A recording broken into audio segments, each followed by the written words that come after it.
Each week, American History TV's American Artifacts visits museums and historic places. Housed in a historic bank building at 48 Wall Street in New York City, the Museum of American Finance contains permanent exhibits about the history of stocks, bonds, financial markets, banking, and currency.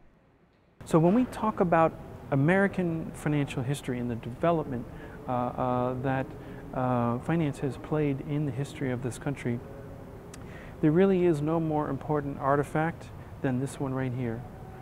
This is a bond issued to none other than George Washington, and you can see his signature right on the other side. So why this particular artifact? Well, after the Revolutionary War, each state had paid for their own militia, and it was Alexander Hamilton's idea to combine all these individual state debts into one national debt in the name of the new country, the United States. So there was some, political opposition to that, right, to Jefferson and Madison. But the men ultimately came to a compromise, right, widely considered the first great compromise of the new nation. And as a result, right, the capital of the United States ultimately gets moved right from New York City to the District of Columbia, and in return, Madison and Jefferson support Hamilton's idea for this national debt.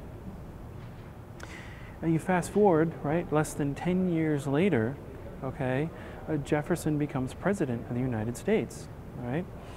And while trying to purchase the port of New Orleans, Napoleon says, you know what, I'll throw in the whole territories if you want, all right?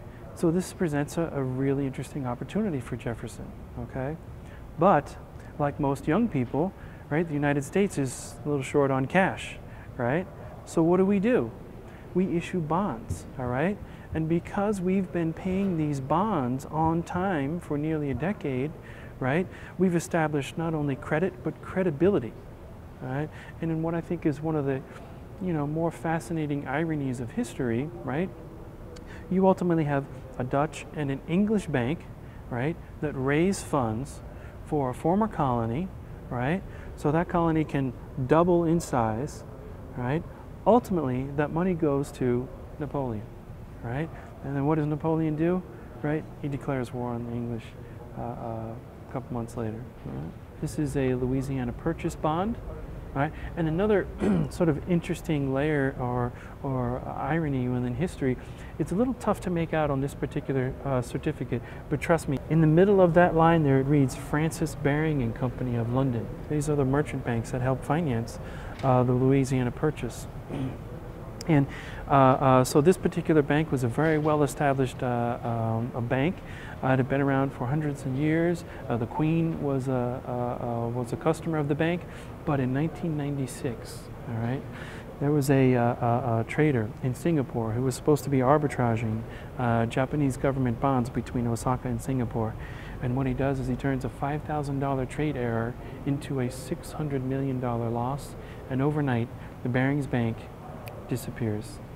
All right, so they're ultimately purchased by ING Group, the Dutch company, for $1 plus the assumption of all debts.